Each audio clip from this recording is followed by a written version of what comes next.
সবুজের মাঝে হারিয়ে যেতে কার না ভালো লাগে। হ্যালো এভরিওয়ান, আসসালামু আলাইকুম। সেদিন আমরা চলে গিয়েছিলাম প্রকৃতির এক স্বর্গরাজ্যে, বোটানিক্যাল গার্ডেনে। চারপাশের এই চমৎকার গাছপালা আর শান্ত পরিবেশ দেখে মনটা জুড়িয়ে গেল। এখানে চারপাশটা এত শান্ত আর সুন্দর যে যতদূর চোখ যায় শুধু সবুজ আর সবুজ।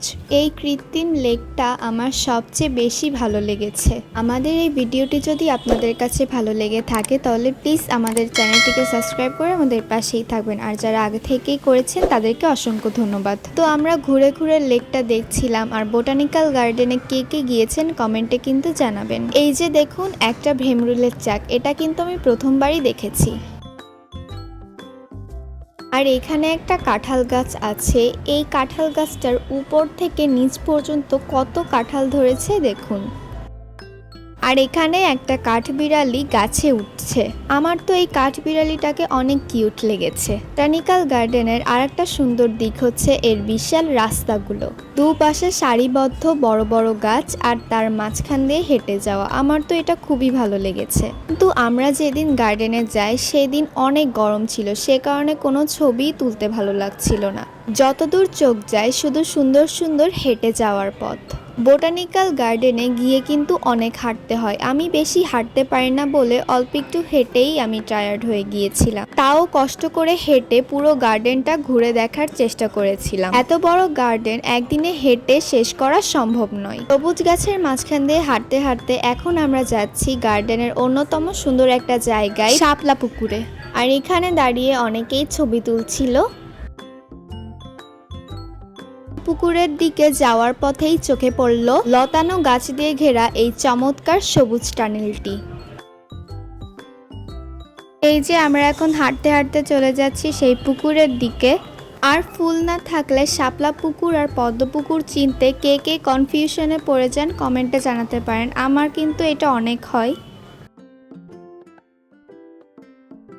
এই যে আমরা এখন চলে এসেছি, কিন্তু পুকুরে কোনো ফুলই দেখতে পাইনি, সে কারণে আমি বুঝতে পারছিলাম না যে এটা পদ্ম পুকুর নাকি শাপলা পুকুর।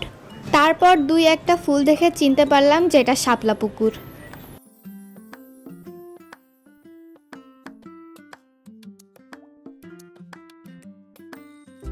এই দেখুন এই ফুলগুলো দেখতে কত সুন্দর। আর মাঝখান দিয়ে চলে গিয়েছে লম্বা একটা রাস্তা, আর এই সাইডে হচ্ছে বাঁশঝাড়।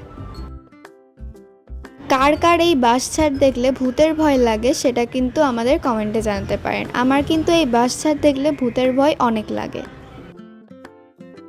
তো আমরা হাঁটতে হাঁটতে সবাই বেশ ক্লান্ত হয়ে গিয়েছিলাম। যারা যারা এই বোটানিক্যাল গার্ডেনে যাবেন সঙ্গে করে অবশ্যই পানি আর ছাতা নিয়ে যাবেন। দেখুন তো এই ফলটাকে কেউ চিনতে পারছেন কিনা, এটাকে বলে চাম কাঁঠাল। এটা দেখতে অনেকটা কাঁঠালের মতো কিন্তু ছোট। প্রথমে তো আমি এই গাছটা দেখে বুঝতেই পারছিলাম না যে এটা কী ফলের গাছ। পরে আমার আম্মু বলল এটাকে বলে চাম কাঁঠাল। তারপর এখানে অনেক কাঠগোলাপের গাছও ছিল। আর নিচে দেখুন কত কাঠগোলাপ ফুল পড়ে আছে। আমার কিন্তু কাঠগোলাপ ফুলটা অনেক ভালো লাগে। কার কার কাঠগোলাপ ফুল ভালো লাগে কমেন্টে জানাতে পারেন। আর এখানে আমি আমার মতনই একটা চিকন গাছকে ধরে নাড়ানোর চেষ্টা করছিলাম। এই যে এখন আমরা চলে এসেছি ক্যাকটাসের রাজ্যে। এখানে নানা প্রজাতির ক্যাকটাস ছিল। তারপর আমরা আরো কিছুক্ষণ থেকে বোটানিক্যাল গার্ডেন থেকে চলে আসি। হ্যালো ফাতিহা, তুমি কি করছো? পড়তেছো? তারপরে আমরা রেস্ট নিয়ে চলে গিয়েছিলাম ফাতিহাদের বাসায়। তো ফাতিহা পড়াশোনা করছিল আর সে কি কি লিখেছে সেটা আমাকে এখন দেখাচ্ছে। তো আমি আরও এখানে একটু গল্প করছিলাম। এখানে ফাতিহা ওর খাতায় সুন্দর করে আমাকে নাম্বারস লিখে দেখাচ্ছিল। ও ওয়ানটা কত মন দিয়ে লিখছিল, কিন্তু শেষে গিয়ে ওয়ানটা উল্টা হয়ে গেল। বাকিগুলো কিন্তু খুব সুন্দরভাবেই ও লিখেছিল। আপনারা দেখতে থাকুন। আজকের এই ভিডিওটি এই পর্যন্তই। আবারও নতুন কোনো ভিডিও নিয়ে আপনাদের সাথে দেখা হবে। সে পর্যন্ত সবাই ভালো থাকবেন, সুস্থ থাকবেন আর আমাদের জন্য দোয়া করবেন। আল্লাহ হাফেজ।